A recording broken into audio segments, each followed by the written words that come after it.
जैसा हमने press release में आज सुबह बताया कि 7 मई को हमें एक सूचना प्राप्त हुई थी एक विसल ब्लोअर के द्वारा 7 मई की रात को कि एग्ज़ाम कंडक्ट होने के बाद उन्हें विसल ब्लोअर ने ये लिखा था कि उन्हें एग्ज़ाम कंडक्ट होने के पहले एक व्हाट्सएप मिला था जिसमें कि कुछ प्रश्न थे जो कि एग्ज़ाम से मैच कर रहे थे। हमारा परीक्षा नीट की परीक्षा 3 मई को संपन्न हुई थी, पूरे सुचारू रूप से संपन्न हुई थी। हमने सभी लोगों को एश्योर किया था, स्टूडेंट्स को, पेरेंट्स को, सारे स्टेक होल्डर्स को, कि इस बार नीट की परीक्षा बगैर किसी एरर के, बगैर किसी ज़ीरो टॉलरेंस के साथ कराई जाएगी। और हमने परीक्षा के पहले जितने इनपुट्स आए थे उसकी सबकी जांच कराई थी, उनके ऊपर कार्रवाई करी थी। बहुत सारे फेक लोग पेपर बेचने की कोशिश कर रहे थे। 120 टेलीग्राम के चैनल ब्लॉक किए गए थे। 3 तारीख को जो परीक्षा हुई बिल्कुल सुचारू तरीके से हुई। 5432 सेंटर्स भारत में, 14 सेंटर भारत के बाहर। सारी परीक्षा खत्म हो गई। उसके बाद सारे OMR sheets, unused question papers, सब कुछ हमारे पास प्राप्त हो चुके हैं बाहर, और इवैल्यूएशन की प्रक्रिया जारी थी। परंतु हमारा एश्योरेंस था कि हम एग्ज़ाम के बाद भी हर इनपुट को उसी गंभीरता से लेंगे जैसे एग्ज़ाम के पहले ले रहे थे। 7 की रात को जब ये मैसेज आया कि एक व्हाट्सएप मैसेज पे कुछ PDF फ्लोट कर रहे थे जिसमें कुछ प्रश्न मिल रहे थे, तो हमारा काम 2 था। पहले तो ये वेरीफाई करें कि क्या वह जो एलिगेशन है कि उसमें जो प्रश्न है क्या वह हमारे प्रश्न पत्र से मैच करते हैं, और नंबर 2 क्या वह PDF किसी भी तरह से 3 मई के पहले, एग्ज़ाम के पहले उपलब्ध था किसी भी व्यक्ति को। तो जब हमने उसकी जांच कराई लॉ एनफोर्समेंट एजेंसीज से, तब ये पाया गया कि कुछ प्रश्न उसमें से मैच कर रहे थे जो हमारे प्रश्न पत्र थे। और जो पुलिस का इन्वेस्टिगेशन था उसमें भी यह प्राप्त हुआ कि 2 तारीख को और 1 तारीख को कुछ लोगों के फ़ोन पे वो PDF मौजूद था। जब इसकी पुष्टि हुई तो हमने ये समझा कि अगर इस तरह का एक भी वायलेशन होता है तो वह हमारी ज़ीरो टॉलरेंस पॉलिसी के खिलाफ है, और जो तमाम 22,69,000 बच्चे परीक्षा की अपनी मेहनत से तैयारी कर रहे हैं उनके भविष्य को इम्पैक्ट करेगा। अगर कोई इस तरह से चोरी करके परीक्षा देगा तो वह उनके लिए फेयर नहीं है जो अपनी मेहनत से पढ़ाई कर रहे हैं। तो उनके हित में ध्यान रखते हुए हमने यह एक कड़ा निर्णय लिया कि हम यह संदेश दे सकें हर उस क्रिमिनल को, हर उस स्कैमस्टर्स को, हर उस फ्रॉडिये को, कि अगर आप इस तरह के काम करेंगे तो उसको NTA सरकार बर्दाश्त नहीं करेगी। हमने इस मैटर को CBI को इंक्वायरी को दिया है, और हम इस तरह के जितने लोग खुराफात किए हैं उनको पकड़ेंगे, उनको जेल भेजेंगे, ताकि बच्चों का भविष्य किसी भी प्रकार से एडवर्सली प्रभावित न हो। इसके साथ ही हमने यह भी कहा कि बच्चों के लिए हम दोबारा परीक्षा कराएंगे जो कि एकदम फेयर तरीके से होगी, जिसमें किसी भी तरह की अनियमितता नहीं होगी।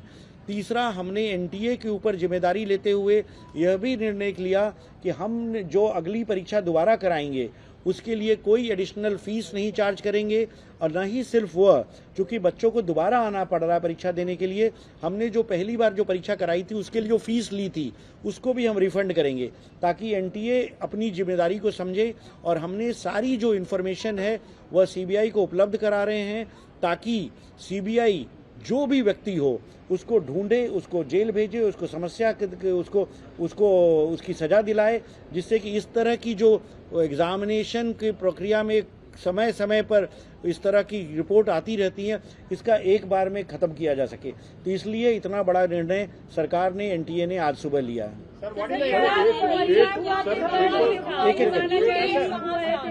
एक लाइन में ये माना जाए कि पेपर लीक हुआ था। पेपर जो एडमिनिस्टर किया गया था 3 तारीख को, जो 4 वर्जन्स पेपर के होते हैं, उनमें से कोई पेपर मार्केट में नहीं आया है, कहीं लीक नहीं हुआ है। जो PDF है उसमें बहुत सारे सवाल थे, उनमें से कुछ सवाल पेपर से मिलते आए हैं। तो मैं यह नहीं कहूँगा कि पूरा पेपर लीक हुआ है, परंतु यह जरूर कहूँगा कि एक भी प्रश्न अगर हमारे प्रश्न पत्र से मैच कर जाता है तो हमारी जो ज़ीरो टॉलरेंस की और ज़ीरो एरर की जो प्रतिबद्धता थी वह वायलेट होती है, हमारा जो प्रोसेस है वो वायलेट होता है, और हम उसकी जिम्मेदारी लेकर के उसके ऊपर कार्रवाई करेंगे।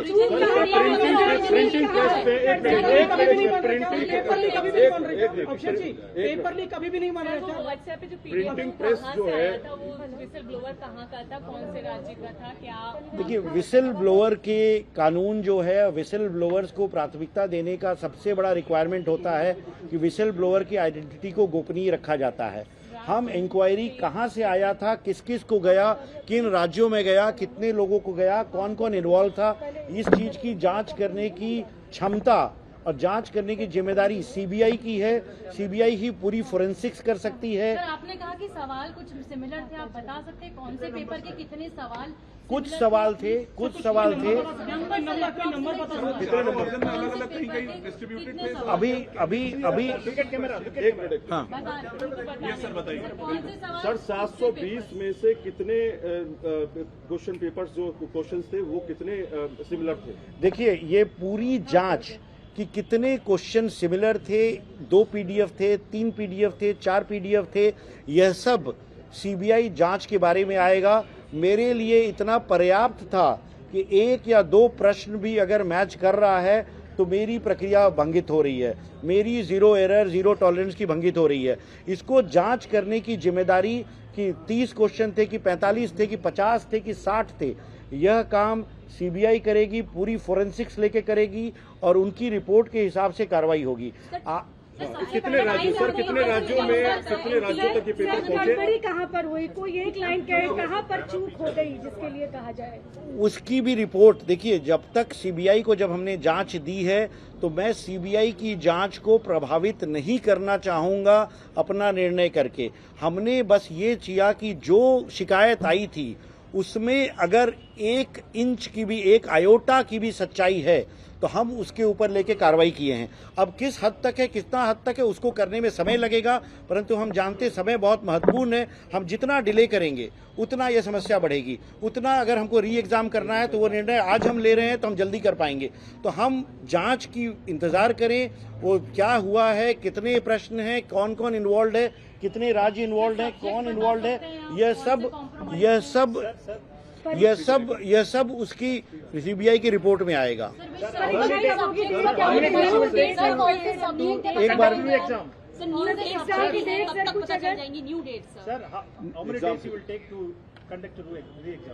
अभी मैं अपनी टीम के साथ बैठ करके वही तय करने का प्रयास कर रहा हूं। जब मुझे बताया इन लोगों ने कि आप सब यहां इंतजार कर रहे हो तो मुझे लगा आपकी भी बहुत महत्वपूर्ण भूमिका होती है। इनफैक्ट परीक्षा के पहले जो हमने तमाम कई स्कैमर्स के ऊपर कार्रवाई की, उसकी इनपुट हमें मीडिया से भी मिली। तो मीडिया एक बहुत सशक्त माध्यम है इस तरह के जो अनैतिक कार्य करते हैं, जो एंटी सोशल एलिमेंट्स हैं, जो बच्चों के भविष्य के साथ खिलवाड़ करते हैं, उसको रोकने के लिए। तो जैसे ही इन्होंने बताया, मैंने बोला मैं चल के आपसे एक साथ बात करूंगा। पहले मैंने बोला कि सबको ऊपर ही बुला लो, बट फिर ये कहा कि नहीं, वहाँ सेटअप इतना नहीं हो पाएगा, यहीं चलते हैं। तो मैं यही आश्वस्त करना चाहूँगा आपके माध्यम से कि हम हर ऐसे व्यक्ति को जो ये बदमाशी करने की कोशिश कर रहा है, और कहीं भी रिपोर्ट आती है कि कोई प्रश्न पत्र बेच रहा है या कोई झांसा दे रहा है, बहुत सारे ऐसे केसेस आए एग्जाम के पहले जिसमें लोग ओटीपी मांगते थे, वो स्कैम कर रहा है, पेपर देने की बात करके ओटीपी मांग के उसका बैंक का अकाउंट खाली कर रहा है। तो हम उस सारे लोगों के ऊपर कार्रवाई किए हैं और हमारी यही नीति है कि हम एग्जाम में किसी भी तरह की अनियमितता नहीं होने देंगे। सर एक सवाल डेट के लिए मैं अभी अपनी टीम के साथ बैठूंगा और अब अगले कुछ दिनों में पूरी शेड्यूल डेट का हम अनाउंस कर देंगे। हमारा प्रयास यही रहेगा कि हम कम से कम समय में एग्जाम कर लें, जिससे कि जो एकेडमिक कैलेंडर है, जो मेडिकल कॉलेजेस का एडमिशन शेड्यूल है, वो वायलेट ना हो। अभिषेक सर, हम अगले 7 से 10 दिनों के अंदर शेड्यूल बता देंगे। सर अभिषेक सर, एक बहुत महत्वपूर्ण सवाल है। आपका ही डिपार्टमेंट तय करता है सारी चीजें, प्रश्न पत्र तैयार किया जाता है, फिर उसको छपने के लिए दिया जाता है। इस ट्रेल में कहीं आपको लगता है कि आपका ही कोई कर्मचारी या आपसे जुड़ा हुआ कोई कर्मचारी जो अंदर खेमे में है, वही पेपर लीक करता है, वही डिस्ट्रीब्यूट करता है, वही पैसे का लेन देन करता है? क्या अंदर का ही कोई शख्स है? क्योंकि देखिए, जब पेपर छपने के लिए जाता है और जब पेपर बनता है उसमें सभी इन्वॉल्वमेंट अधिकारियों का ही होता है मेरे ख्याल से, अगर मैं गलत नहीं हूं। तो कहां पर वो चूक होती है, कहां से वो लिख करके पेपर इधर उधर होता है, कहां से एसएमएस के जरिए जाता है, ये कैसे होता है सर? देखिए, ये अंदर का हो या बाहर का हो, सीबीआई से हमारी यही दरखास्त है कि जो भी हो उसको पकड़ के उसको सजा दिलाई जाए, ताकि ये जो समस्या है ये जड़ से खत्म हो पाए। मैं आपके जितना जानकार नहीं हूं, मैं अभी 1 अप्रैल को ही ज्वाइन किया हूं। मैं सिस्टम को अभी किसको ये बताना कि कौन दोषी है कौन नहीं दोषी है, will be prejudging the whole inquiry. हम सीबीआई को निष्पक्ष, स्वतंत्र रूप से जांच करने की रिक्वेस्ट किए हैं, और जिसमें एनटीए से जो भी सूचना चाहिए, एनटीए के जिस कर्मचारी से पूछताछ करनी चाहिए, सीबीआई को पूरी राइट्स होगी, हम उनको पूरा सहयोग करेंगे और हम सुनिश्चित करेंगे कि यह सिचुएशन जो आज हम हैं ये दोबारा न आए, और जो भी दोषी है उसको कड़ी से कड़ी सजा दी जाए। सिस्टम को भी बदलेंगे क्या? सिस्टम को भी बदलेंगे क्या? सिस्टम को भी बदलेंगे क्या? सिस्टम जो आपने अपनाया है अभी तक उसमें कोई बदलाव होगा? मतलब सिस्टम क्या है, सिस्टम में क्या खामी है, ये इंक्वायरी से जब निकल के आएगा, तो अगर सिस्टम के पार्ट में कोई भी ऐसा क्रम है जिसकी वजह से समस्या होती है तो उसको डेफिनेटली रिव्यू किया जाएगा। पहली बात हुई है सर, ओरिजिन कहाँ था? What was the origin and what was the modus operandi? आपने कहा कि डिजिटल के जरिए भी हुआ और फिजिकली भी उसे कुरियर के द्वारा भेजा गया। इसमें मैंने नहीं कहा, ऐसी रिपोर्ट्स आ रही है सामने, तो आप ये हाईलाइट करिए सर। देखिए, मैं यही कहना चाहूंगा कि अगर हमने जांच सीबीआई को दी है तो, और जितने दिन में हमें 7 तारीख को खबर मिली, हमने इतने दिन में इतना ही तय किया कि कंप्लेंट में सच्चाई है या नहीं है, ओरिजिन क्या है, कौन कौन जिम्मेदार हैं, ये निर्णय इतनी जल्दी हम नहीं ले सकते, न हमारी क्षमता है। यह कार्य सीबीआई का है और सीबीआई यह कार्य सुचारू रूप से करके ये सबके सामने लेके आएगी कि क्या हुआ, कहाँ से शुरू हुआ, कौन कौन इन्वॉल्व था, कितने लोग इन्वॉल्व थे, कितने राज्यों में हुआ, तो ये सब जानकारी सीबीआई देगी। आप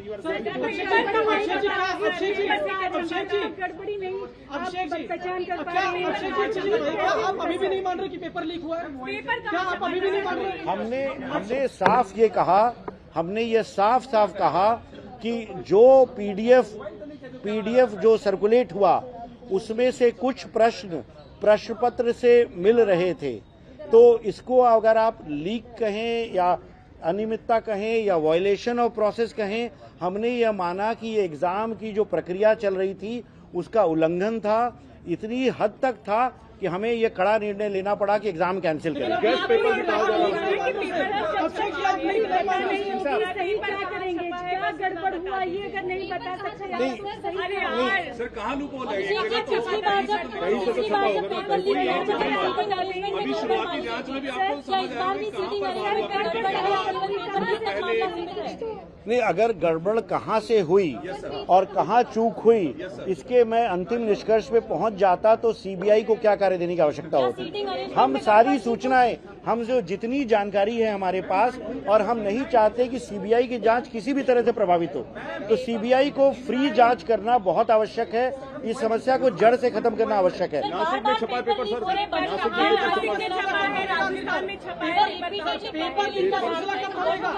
छपने की शुरुआत कहाँ से हुई?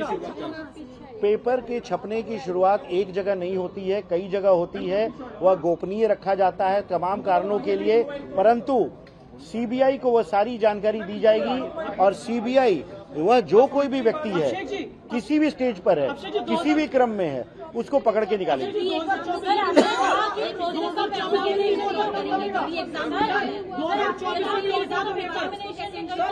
2024 में पेपर लीक हुआ था, कब थमेगा?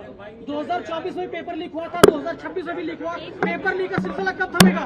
क्या कर रहे हैं सर? पेपर लीक का सिलसिला कब थमेगा sir? Entire process will be over within 15 days. Process of Abhishek ji, application, Abhishek ji, re-examination. Abhishek ji, No, it will take longer. Abhishek ji, paper leak का सिलसिला कब थमेगा? How much time will take? How much time will take? Abhishek ji, paper leak का सिलसिला कब थमेगा? 24 में भी leak, 26 में भी लीक। पेपर लीक का सिलसिला तत्काल प्रभाव से खत्म हो जाना चाहिए। यह दुर्भाग्य है कि हम इस स्टेज पर हैं। यह हमारे देश के बच्चों के लिए, हमारे देश के बच्चों के अभिभावकों के लिए, पूरे इकोसिस्टम के लिए, हमारे तंत्र में मुझे पता है 2 लाख से ज्यादा लोग पूरे एग्जाम में जुड़े थे। यह किसी के लिए श्रेयस्कर नहीं है। हम इस बात की जिम्मेदारी लेते हैं कि जो हुआ गलत हुआ, हम उसको कैंसिल कर रहे हैं, दोबारा कराने की ले रहे हैं, इस एश्योरेंस के साथ ले रहे हैं। जब मैंने पिछले महीने अप्रैल में भी बात की, प्रेस रिलीज दिया था, हमने यही कहा था जीरो टॉलरेंस है। परंतु उसके बाद अगर कोई अनियमितता होती है तो हमारा ये काम नहीं है कि हम उसको रफा दफा करें, हम उसको एक्सेप्ट करेंगे, हम परीक्षा कैंसिल करेंगे, ताकि ऐसे तत्व जो इस पूरी प्रक्रिया की पारदर्शिता को और पूरी प्रक्रिया के जो इंटीग्रिटी को वायलेट करते हैं वो सफल ना हो पाए। तो अगर हम कुछ भी कैंसिल करने और री एग्जाम करने से कम करते हैं तो ये उनको बढ़ावा होगा। 22 लाख बच्चों को क्या कहेंगे सर? 22 लाख स्टूडेंट्स को आप क्या कहेंगे? सर आपको स्टूडेंट्स को कैसा भरोसा देगा कितना दिनों में हो जाएगा? क्या कहेंगे? एक स्टूडेंट से बस मेरी यही अपील है कि कभी भी ऐसे किसी व्यक्ति के झांसे में ना आए जो प्रश्न पत्र बेच रहा है या धोखा देने की कोशिश कर रहा है। अगर कुछ भी ऐसा कर रहा है तो उसको पुलिस को या एनटीए को रिपोर्ट करिए, हम उसके खिलाफ कार्रवाई करेंगे। अगर ऐसे व्यक्ति को आप प्रलोभन में आते हैं तो वह उनको बढ़ावा देता है और पूरे व्यवस्था को चौपट करने में कंट्रीब्यूट करता है। तो हमसे बड़ी गुजारिश है कि अपनी मेहनत पे विश्वास करें। जो बच्चे मेहनत करते हैं उनको हम पूरी न्याय देंगे और इस एग्जाम सुचारू रूप से करें। द्वारा क्या आश्वासन दिया गया और अभी क्या सर कितना दिनों में हो जाएगा ये बताओ? हम बता देंगे।